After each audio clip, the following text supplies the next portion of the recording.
പിതാവിന്റെയും പുത്രന്റെയും പരിശുദ്ധാത്മാവിന്റെയും നാമത്തിൽ ആമേൻ. എൻ്റെ പ്രിയപ്പെട്ടവരെ, ഇന്ന് നവംബർ 13 വ്യാഴാഴ്ച. അമ്മേ പരിശുദ്ധ അമ്മേ, അമ്മേ പരിശുദ്ധമേ, ദൈവമാതാവേ, കൃപാസനത്തിലൂടെ ഞങ്ങൾക്കും ഞങ്ങളുടെ ദേശത്തിനും അമ്മ മധ്യസ്ഥം തേടി തന്ന എല്ലാ അനുഗ്രഹങ്ങൾക്കും കൃപകൾക്കും ഞങ്ങളിപ്പോൾ ഹൃദയം നിറഞ്ഞ നന്ദി പറയുന്നു. അമ്മേ പരിശുദ്ധമേ, ദൈവമാതാവേ, 2004 ഡിസംബർ 7 ഉച്ചകഴിഞ്ഞ് 2:30 കൃപാസനത്തിൽ സംഭവിച്ച അമ്മയുടെ പ്രത്യക്ഷപ്പെടലിനെ കുറിച്ച് തിരുസഭയ്ക്ക് സമർപ്പിച്ചിരിക്കുന്ന പഠനരേഖകളുടെ മേൽ സഭാത്മകമായ പഠനം ആരംഭിക്കുവാൻ ഞങ്ങൾ പ്രാർത്ഥിക്കുന്നു.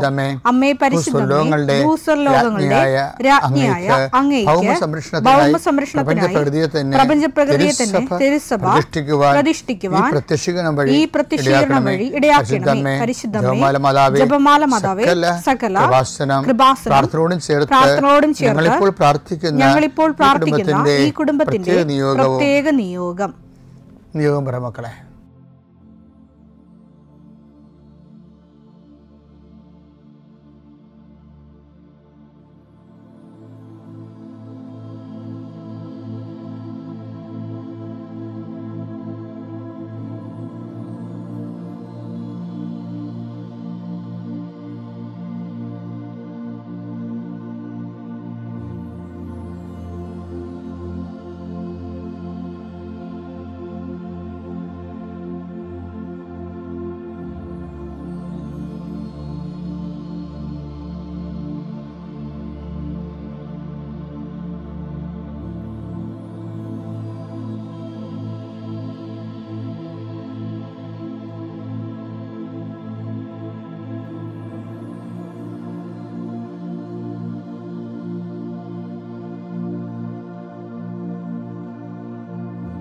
അമ്മയുടെ പ്രത്യക്ഷീകരണത്തിന്റെ ഈ അനുഗ്രഹവേളയിൽ ഞങ്ങൾക്ക് സാധിച്ചു തരുവാൻ കനിയണമേ.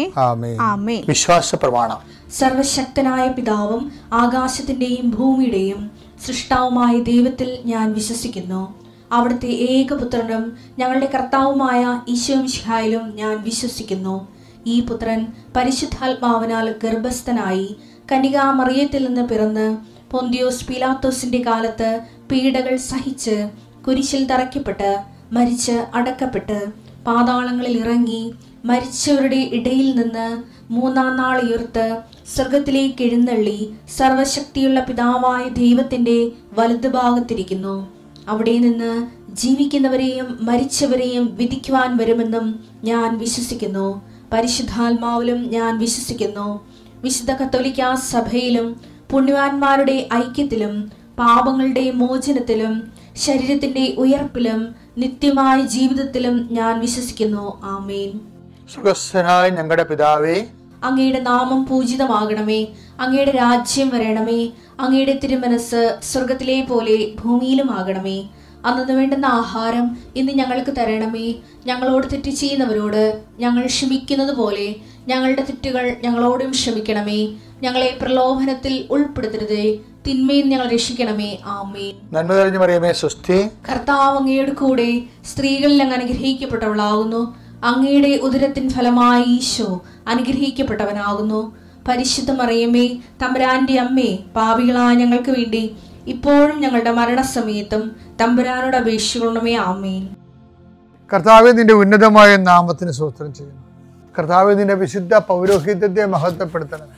കർത്താവേ, സഭയിലുള്ള സാന്നിധ്യം പ്രകടമാക്കണമേ.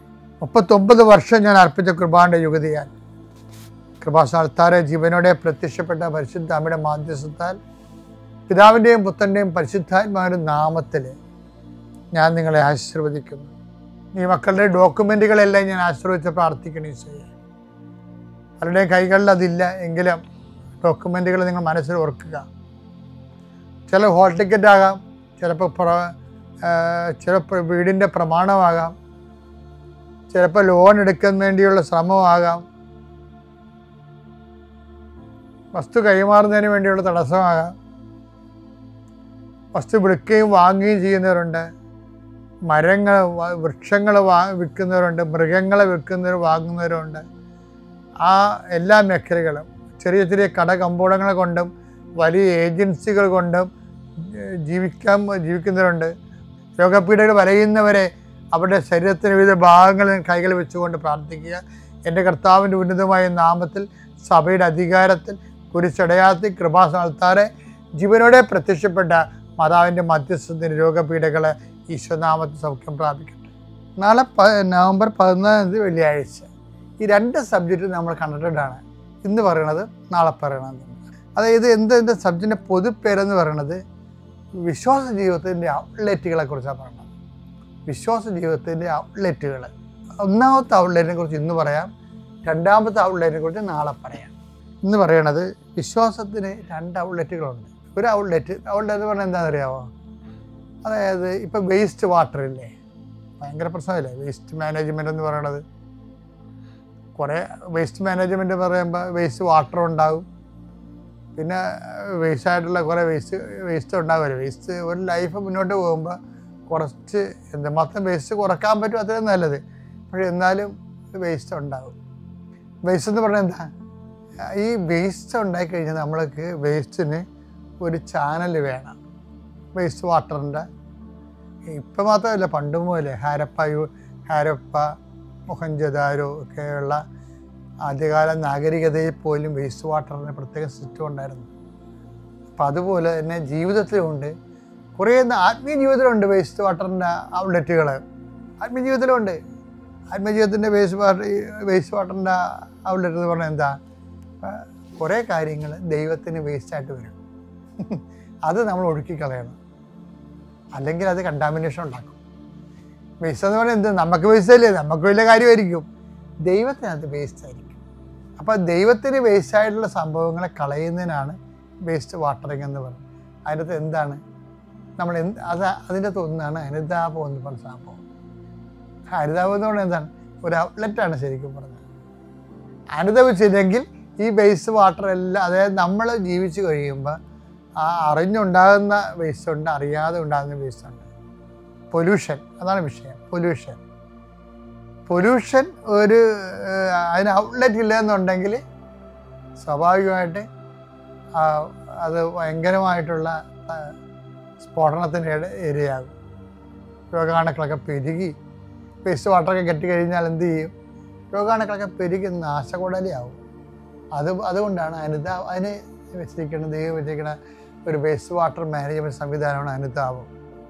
അതുകൊണ്ട് അത് ആദ്യമേ തന്നെ ഈശോ പറയും, എന്താണ്? അനുതപിക്കുക. ബൈബിൾ ഉപയോഗിക്കുന്ന ഏറ്റവും വലിയ ഒരു വാക്കാണ് അനുതാപം. അതിൻ്റെ പലതരത്തിലുള്ള അനുതാപങ്ങളാണ്. ഓരോരോ ജീവിത രീതി അനുസരിച്ചുള്ള ഓരോരോ ജീവിത രീതിക്ക് അതിൻ്റെതായിട്ടുള്ള അനുതാപ മേഖലകളും അനുതാപ മുറകളും ഉണ്ട്. അപ്പോൾ നമ്മൾ വേസ്റ്റ് ഔട്ട്ലെറ്റുകൾ ഉണ്ടായാലും ശരി, അത് തിരിച്ച് ഒഴുകാൻ അനുവദിക്കരുത്. അതാണ് നമ്മൾ മനസ്താപത്തിൽ പറയണത്. മേലിൽ പാപം ചെയ്യില്ലെന്നൊക്കെ പറയത്തില്ലേ? തിരിച്ച് വേസ്റ്റ് വാട്ടർ ഒഴുക്കിവിട്ട സാധനം തിരിച്ച് വരണില്ലേ? അതുകൊണ്ട് നമ്മൾ ശരിക്കും പറഞ്ഞ ദൈവിക ജീവിതം ഉണ്ടല്ലോ, അത്രയ്ക്ക് പാടുള്ളതല്ല ശരിക്കും. ദൈവത്തെ കാണണമെന്ന് പറഞ്ഞാൽ പോലും അത് ദൈവത്തെ കാണാൻ മനുഷ്യന് ഉള്ളൊരു റൈറ്റ് ഉണ്ട്. ശരിക്കും പറഞ്ഞാൽ റൈറ്റുണ്ട്. അതിൽ വിശ്വാസിക്ക് ദൈവത്തിന് വേണ്ടി ജീവിക്കണമെന്നൊക്കെ ആഗ്രഹിക്കുന്നവർ ദൈവത്തിന് വേണ്ടി ഫുൾ ടൈമേഴ്സായിട്ട് ജീവിക്കുന്നവർ, അവർക്കൊക്കെ റൈറ്റുണ്ട് ശരിക്കും പറഞ്ഞാൽ ദൈവത്തെ കാണാൻ. അല്ലാത്തവർക്ക് അവരുടെ രീതി റൈറ്റുണ്ട്. ദൈവം ആ നീതി നിറവേറ്റണത് ദൈവം ഇങ്ങനെ വന്ന് പ്രത്യക്ഷപ്പെട്ടല്ല, അതിനാണ് ഈ അമ്മയെ പ്രത്യക്ഷപ്പെടുന്നത്. അമ്മ വ്യക്തിപരമായിട്ട് പ്രത്യക്ഷപ്പെടുന്നവരുണ്ട്, അമ്മ സമൂഹത്തിൽ പ്രത്യക്ഷപ്പെടുന്നവരുണ്ട്. വ്യത്യസ്തമായ രീതിയിൽ അമ്മയ്ക്കത് ആ ദൈവ അനുവാദം, ഇതാ നിൻ്റെ അമ്മയെന്ന് ഈശോ പറഞ്ഞപ്പോൾ തന്നെ നമ്മുടെ എല്ലാവരുടെയും അമ്മ എന്ന രീതിയിൽ അമ്മയ്ക്ക് കൂടുതൽ സ്വാതന്ത്ര്യവും സാധ്യതയുമാണ് വന്നിരിക്കുന്നത്. അതുകൊണ്ടാണ് ഈ വ്യക്തിപരമായ മരിയൻ എക്സ്പീരിയൻസൊക്കെ ഒത്തിരി കൂടുന്നതിൻ്റെ കാരണങ്ങൾ അതാണ് വരുന്നത്. അത് ഒരു അനുഭവം ഇല്ലാത്തവരോട് പറഞ്ഞിട്ട് ഒരു കഥയുമില്ല. ഞാൻ 2 പ്രാവശ്യം അമ്മയെ നേരിട്ട് കണ്ട ആളാണ്. പക്ഷെ അത് മറ്റുള്ളവർ പറയുമ്പോൾ അവരൊന്ന് ചിരിക്കണ കാണാം. ഞാൻ അച്ഛന്മാരൊക്കെ ചില അച്ഛന്മാരോട് എനിക്കും അത് തോന്നിയതായിരിക്കും. നിന്നെ ആദ്യമൊക്കെ കാലമൊക്കെ പറഞ്ഞത് എനിക്ക് നിനക്കെന്താ കുഴപ്പമുള്ളതൊക്കെയാണ് അവർ പറയണത്. ചിലര് തമാശാണ് പറയണതേ. കാര്യത്തിന് അവർക്ക് ആ എക്സ്പീരിയൻസ് ഇല്ലെങ്കിൽ, അവർക്ക് ആ എക്സ്പീരിയൻസ് ഉണ്ടാകുന്നവരെ അവർ നിഷേധിച്ചുകൊണ്ടിരിക്കുകയോ അവർ വേറെ എന്തെങ്കിലും താത്വിക സൈക്കോളജിക്കൽ റീസൺ കണ്ടെത്തുകയൊക്കെ ചെയ്യും. എന്തെങ്കിലുമൊക്കെ കണ്ടെത്തും.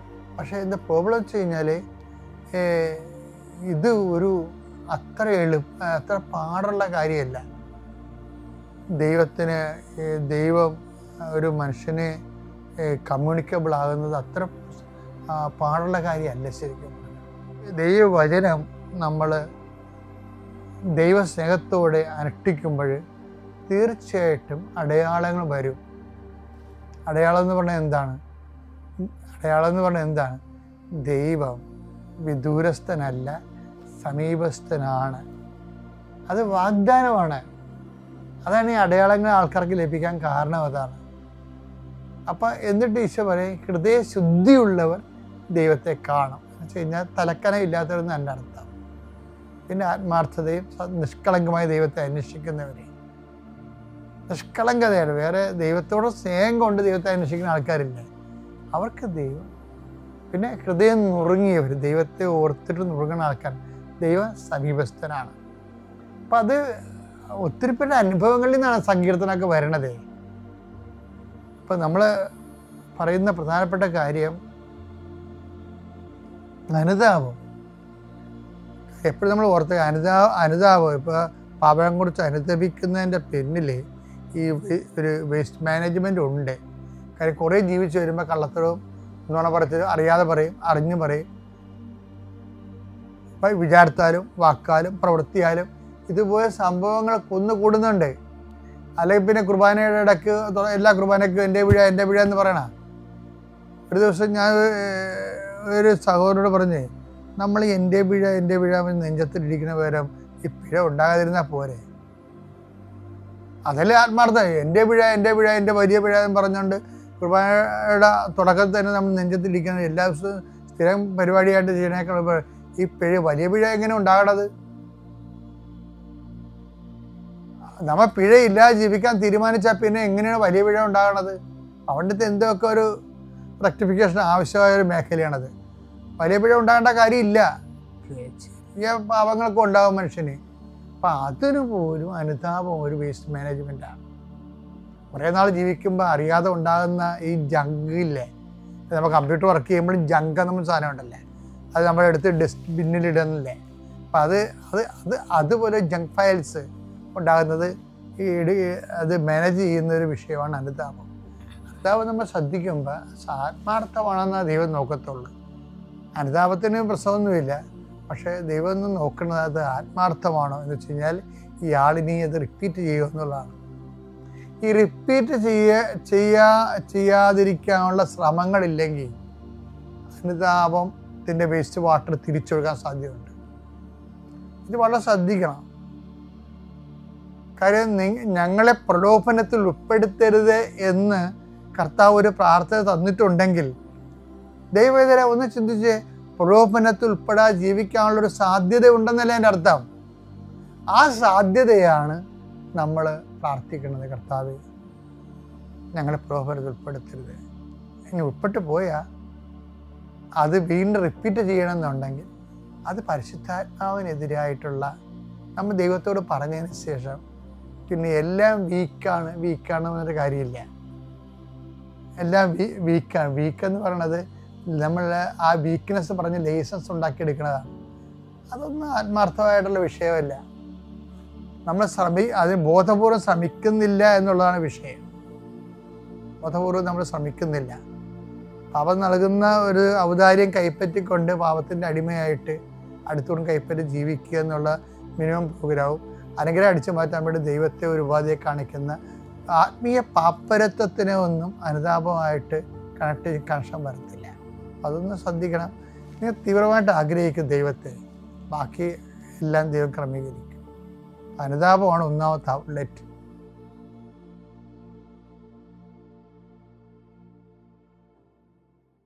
അത്യപൂർവ ദൈവാനുഭവങ്ങൾ ഇനി നിങ്ങൾക്കും സ്വന്തം. ഈ യൂട്യൂബ് ചാനൽ ഇതുവരെ സബ്സ്ക്രൈബ് ചെയ്തിട്ടില്ലെങ്കിൽ ഇപ്പോൾ തന്നെ സബ്സ്ക്രൈബ് ചെയ്യുക. ഈ വീഡിയോ ഇപ്പോൾ തന്നെ നിങ്ങളുടെ സുഹൃത്തുക്കൾക്ക് ഷെയർ ചെയ്തുകൊണ്ട് കർത്താവിൻ്റെ പ്രേക്ഷിതരാകുക.